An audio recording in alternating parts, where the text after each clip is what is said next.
Mardi, il est 7h30. Au Collège moderne du Plateau, de nombreux candidats au baccalauréat sont déjà présents pour le début des épreuves orales. Les responsables du centre procèdent au dernier réglage avant le début des épreuves. Nous sommes en train, en attendant donc, le point des harmonisateurs et interrogateurs. Donc nous faisons le point, voir qui est déjà là, qui n'est pas encore là, de sorte qu'on fasse le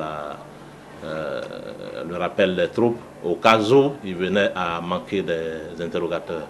Quelques minutes plus tard, le lancement des épreuves orales dans les règles de l'art.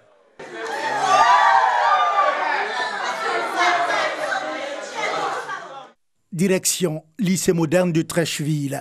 Les épreuves orales ont déjà commencé. Comme de nombreux élèves, Laetitia a fini son oral d'anglais. C'était bien, c'est bien passé.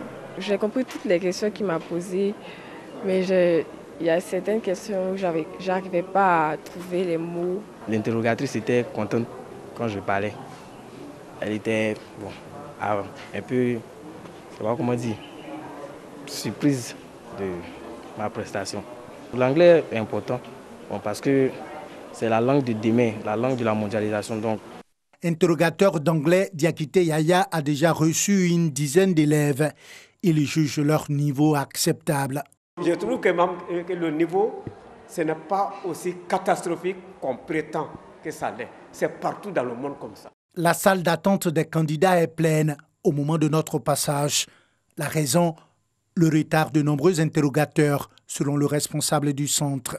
Baccalauréat session 2019, 273 342 candidats repartis dans 441 centres de composition sont à la recherche du précieux sésame.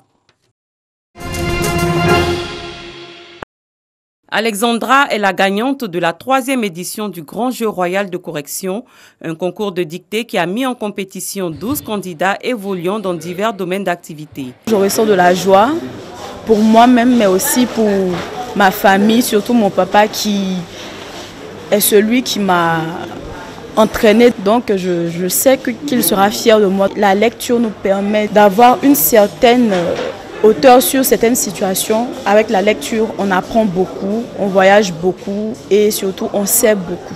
Violence coutumière, c'est le thème choisi pour cette édition. C'est un appel que je lance à l'opinion nationale et aussi bien internationale parce que ça se voit même en Europe. Il y a des pratiques qui portent atteinte aux droits de l'homme.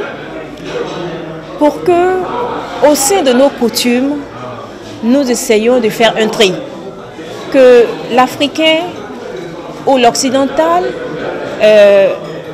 tire le meilleur de sa culture. C'est la raison pour laquelle j'ai rassemblé des auteurs qui ont écrit autour de ce thème afin de venir faire un exposé et partager leur expérience avec le public. Le niveau était très bon. Les candidats n'ont pas démérité. Les points étaient vraiment serrés.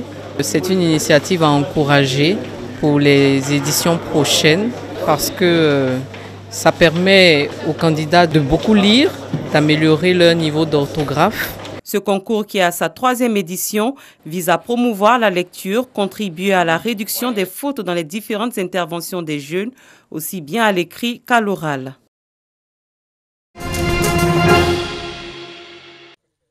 Le Centre du riz pour l'Afrique, Africa Rice, compte mettre à la disposition des producteurs du secteur privé les résultats de sa recherche technologique sur des variétés de riz hybrides que le centre mène depuis 2009 pour amener ces producteurs à s'approprier les avantages de ces variétés de riz pour un meilleur rendement. Africa Rice a initié des journées portes ouvertes à son siège à Mbebouaké.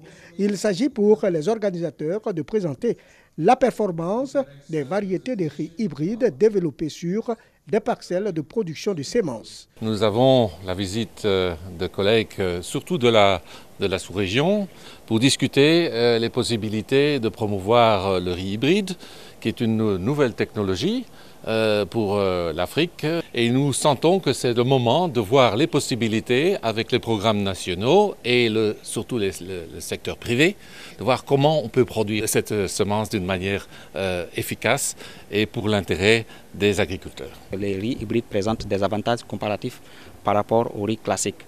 C'est un type de riz qui peut donner 2 à 3 tonnes de plus que le riz conventionnel. Et c'est un type de riz qui est résistant au stress, que ce soit biotique et abiotique. Une trentaine de producteurs venus de la Côte d'Ivoire et des pays de la sous-région ont pris part à ces travaux de 48 heures. Des journées marquées de partage d'expériences et de visites de terrain sur des parcelles de production. Initiative enrichissante pour les participants qui font des recommandations. Africa Rice essaie de communiquer beaucoup plus autour de ces nouvelles variétés-là et également comment il peut mobiliser certains partenaires pour qu'on puisse mieux former les producteurs de semences à produire les semences hybrides et aussi à sensibiliser les populations, les producteurs notamment, pour qu'ils s'engagent dans la production des semences de variétés hybrides. Ici, il parle de faire le transfert de propriété. Ça veut dire que nous, on peut être propriétaire de ces variétés. On va avoir les sources, on va les produire quand on veut et le vendre au prix qu'on le veut. Ça va faire de l'argent pour nous aussi. Depuis 2010, plus de 500 lignes hybrides ont été créées par Africa Rice et testées au niveau du centre régional du Sénégal, du Nigeria et de la Côte d'Ivoire.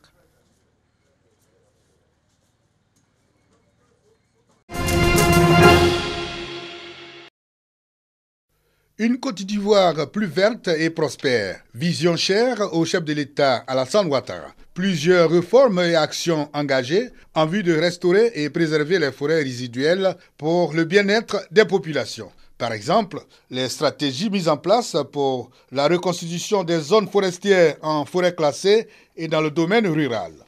10 hectares de terre cédés par les responsables de la basilique Notre-Dame de la Paix de Yamoussoukro au profit des acteurs du reboisement, un geste qui répond à cette politique nationale.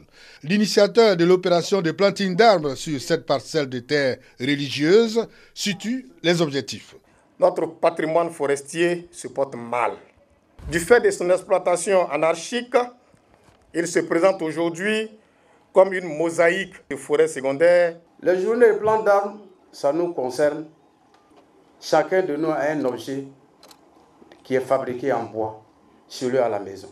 Occasion également pour les cadres de la Direction générale des eaux et forêts de faire le bilan et pour les fonctionnaires de Yamoussoukro de réaffirmer leur engagement concernant les reboisements. Tous les services publics, parapublics et privés feront désormais un programme de planting d'arbres.